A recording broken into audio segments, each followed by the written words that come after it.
2차식 fx에 대하여 fx제곱이 fx로 나누어 떨어질 때, 즉 fx제곱이 fx를 인수로 가질 때 이를 만족시키는 fx가 어떤 것들이 있는지 살펴보겠습니다. 두 가지 방법으로 살펴볼 텐데, 첫 번째는 항등식의 성질을 이용하는 것입니다. 자, fx제곱을 fx로 나누었을 때 나누어 떨어진다고 했기 때문에 fx제곱, 즉 x제곱 ax제곱 플러스 bx가 x제곱 플러스 ax 플러스 b 곱하기 어떤 형태가 된다는 것인데요. 그러면 이 우변의 그 목에 해당하는 부분은 x제곱, 그리고 상수항이 b이기 때문에 플러스 1 이렇게 나타낼 수 있게 되는데, 이 부분에서 많은 실수를 하게 됩니다. 왜냐하면 지금 이 b라고 썼지만 이가 b가 0인지 아닌지를 모릅니다. 만약에 b가 0이 아니라면 이 상수항이 1이 되겠지만, b가 0이 된다면 이 1은 잘못 쓰게 된 것이죠. 따라서 b가 0인지 아닌지 먼저 경우를 살펴봐야 되겠습니다. 그래서 첫 번째, b가 0인 경우를 살펴봅시다. 자, 근데 b가 0일 때 a도 0이 될 수가 있습니다. 그래서 a와 b가 모두 0이 된다면은 이 조건을 만족하는지 살펴보게 되면, 좌변은 fx제곱은 그럼 x 4제곱이 되겠죠. 그럼 우변은 x제곱이 되니까 곱하기 x제곱이 되면 되겠죠. 그래서 fx가 x제곱이 되면 가능합니다. 즉 a도 0, b도 0인 상황에서 fx가 x제곱이 되면 fx제곱이 fx로 나누어 떨어지기 때문에 가능하게 되고, 두 번째, 그냥 b가 0인 일반적인 조건을 써본다면은 x 4제곱 플러스 ax제곱이 x제곱 플러스 ax, 그러니까 요게 fx제곱이고 요 부분이 fx가 되겠죠. 그럼 나누어 떨어진다고 한다면 x제곱 플러스 x가 되어야 됩니다.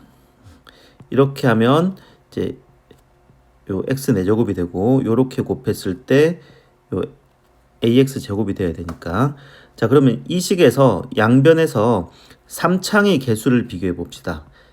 3창의 개수는 좌변은 0이고 우변은 1 플러스 a가 되어서 a가 마이너스 1이 됩니다. 따라서 a가 마이너스 1이고 b가 0인 상황이 나오니까 이때 가능한 fx는 x제곱 마이너스 x가 되겠습니다. 그래서 b가 0일 때 가능한 식이 x제곱과 x제곱 마이너스 x에서 두 가지가 나오게 됩니다. 자, 이제 b가 0이 아닌 경우를 살펴봅시다.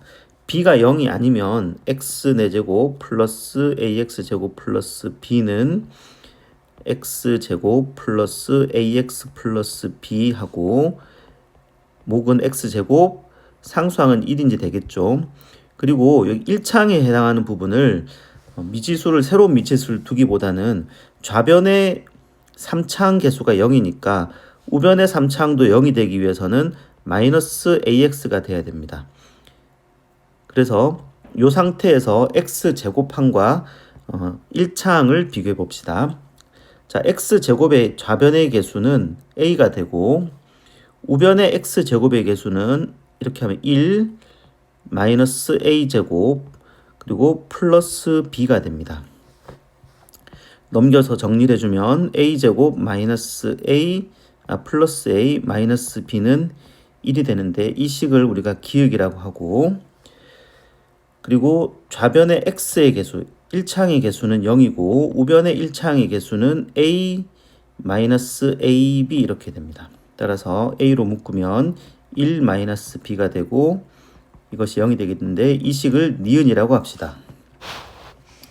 자, 그러면 니은에서 a는 0 또는 b가 1이 됩니다. 자, 그래서 a가 0이라고 했을 때 기역에서는 b는 마이너스 1이 되어서 세 번째로 가능한 것은 a가 0이고 b가 마이너스 1인 경우입니다.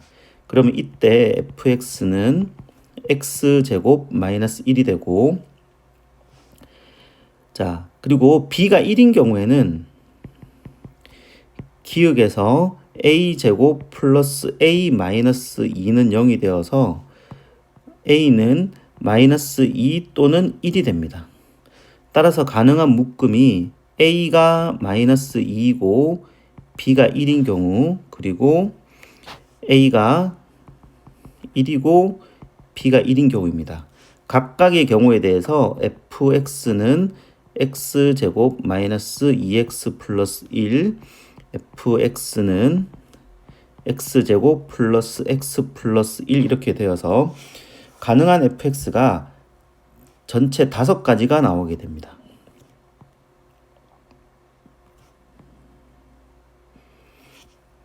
보시면 x제곱 마이너스 x, x제곱 마이너스 1, x제곱 마이너스 2x 플러스 1, x제곱 x 플러스 x 플러스 1에서 5가지 fx가 가능합니다. 두 번째 방법은 방정식의 근을 이용하는 방법입니다. 자, fx가 있는데 이 fx 2차 식에 대해서 fx는 0이라는 방정식을 생각해 봅시다. 이 방정식의 두 근을 알파, 베타라고 한다면 f알파는 f베타는 0이 됩니다. 방정식의 근이니까. 그런데 이때 fx 제곱은 fx를 인수로 가지는 식이기 때문에 이 식의 양변에 x 대신에 알파를 대입하게 되면은 f알파 제곱은 f알파 곱하기 q알파가 되는데 f알파가 0이 되기 때문에 f알파 제곱도 0이 됩니다. 같은 방법으로 하면 f베타 제곱도 0이 됩니다.